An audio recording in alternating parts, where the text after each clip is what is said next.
بسم الله والصلاة والسلام على رسول الله سيدنا محمد وعلى آله وصحبه أجمعين أما بعد ولا ليال فيديوغان إنان دوبو waxaa igu kalifay kadib markii aan arkay iimaylo badan fariimo badan ay dad walaalahay ah ii soo direen fariimahaasoo ku saabsanaa waxyaabihii waayahan aan facebooka iyo miidiyaha kale aan ku soo qoraynay ee ku saabsanaa tacadiyadii ka dhacay magaalada Marka. Sidaan ognahay Marka runtii dadka qaar waxay sheegayaan Marka Caday meesha la dhihi jiray hadda maanta waxay isu bedeshay Marka Madoobey. Marka magaaladii runtii xasuuq ba'an ayaa ka dhacay bishii Luulyo 21keedii dad tiradooda kor u dhaafaysa 24 qof ayaa lagu laayay 22 kalena in la dhaawacay ayaa la sheegay. waxaa kaloo la sheegay in gabdho lagu kufsaday magaaladii. waxyaabo badan ayaa la soo sheegay oo runtii qofkii dareen leh, qofkii dadnimo ay ku jirto, qofkii islaamnimo ay ku jirto, qofkii soomaalinimo ay ku jirto uu ka xanuunsanayo.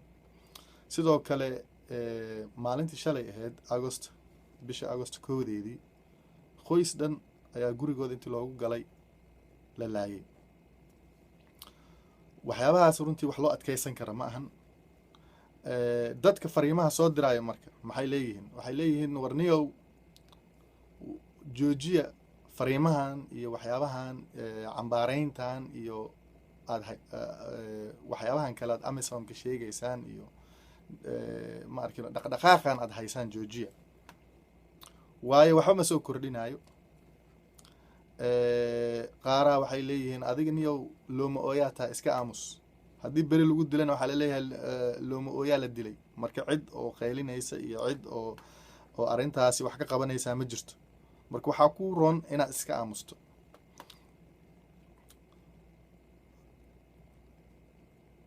aad iyo aad ayaa ma arkin oo arrimahaasi runtii horta aniga wax saameyn weyn ah iguma yeelanin, laakiin waxaan isku dayahay dadkaasi oo fikraddaasi aaminsan inaan wax ka bedelo. inta kale oo aamusan oo og arrimahan inay dhacayaan haddana aan waxba qabanaynin.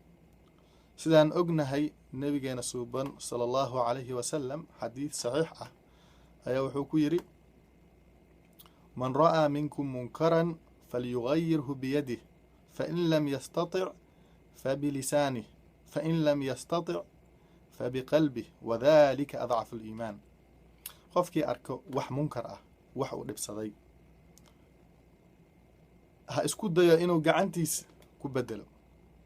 maanta waxaa laga yaabaa gacanteena inaan wax ku bedeli karin oo dunida maanta xaalkeedu sida uu yahay ama wadciga ka jira. haddaad isku daydo inaad la dagaalanto qolooyinkaa waxaa sameynayo argagixiso iyo magacyo kalaa lagu bixinaya.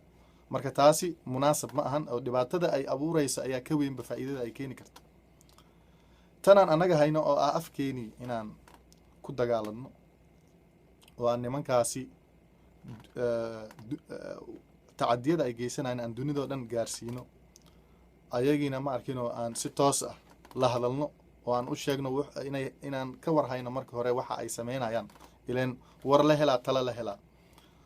isla markaani aan maxkamadda adduunka iyo meel allaale geed walbo aan u kori karno inaan u korno sidii cadaaladda loo hor keeni lahaa ama maxkamad loo soo hor istaajin lahaa. taasi ayaan haynaa. laakiin dadka intoodii badan waxaa u malaysaa weliba dadka arrintan oo dadka reer markaha ah waxaa laga yaabaa inay tacsi ka badan awoodin inay ku dhawaaqaanba oo ay yidhaahdaan innaa lilaahi wa innaa ilayhi raajicuun. inta dhimatay ilaah u naxariisto waa wax fiican, laakiin qofka inuu isweydiiyaa fiican. wax intaa ka weyn ma samayn kartaa maanta? ilaah u naxariisto inta dhimatay, inta dhaawaca ahna ilaah si degdeg ah caafimaad ha u siiyo. gacanta gardaran oo falalkan geysanaysana ilaahay ciqaabta ay istaahilaan ha marsiiyo. runtii waxyaabahan anaga aan qabanayno oo dadka isleeyihiin waxba ma ahan, waxba ma taraayaan, waxba ma soo kordhinayaan, waxaan aaminsanahay inay wax weyn soo kordhin karaan. nin culamo ah ayaa hadda ka hor wuxuu ka sheekeeyey qisadaasoo ku saabsaneed shimbir yar oo aada u yar, humming bird shimbirta loo yaqaano, ayaa waxay aragtay meel duur ah ama keymo ah oo dab uu ka dilaacay. markii ay aragtay debkii, shimbirtii way soo duushay, biyey afkeedii kusoo qaaday, afkeediina aad ayuu yaryahay, dhowr dhibca ka badan maba soo qaadi karo. marka biyey soo qaaday, debkii ku shubtay, way soo laabatay, biyo kaley soo qaaday, debkii ku kor shubtay.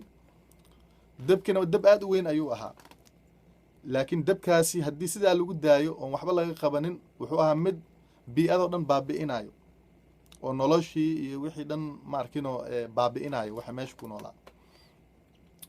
xayawaaniin kale oo meeshii ku noolaa oo ay ka mid ahaayeen sida maroodiga oo aada u weyn oo awooday biyo badan inuu qaado. waxaa kaloo meeshii joogay libaax, geri, daanyeer, runtii xayawaan fara badan ayaa meesha ku noolaa.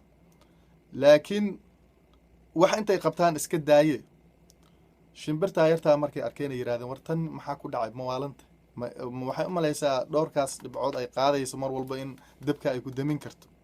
marka waxay yidhahdeen qof yahay inaad meel iska fadhiisato ayaa ku dhaantay, ilaan waxba ma tari doontid.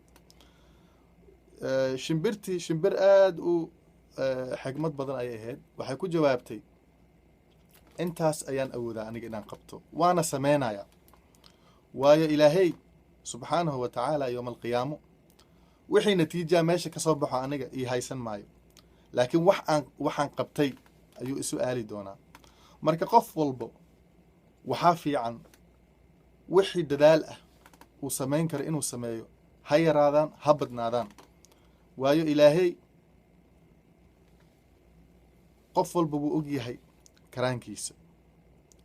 laa yukallifu allahu nafsan ilaa wuscaha, ilaahay nafna ma kelifaa ilaa iyo awooddeeda waxay samayn karto. marka qof walbo wuxuu awoodo inuu sameeyo ayaa wanaagsan.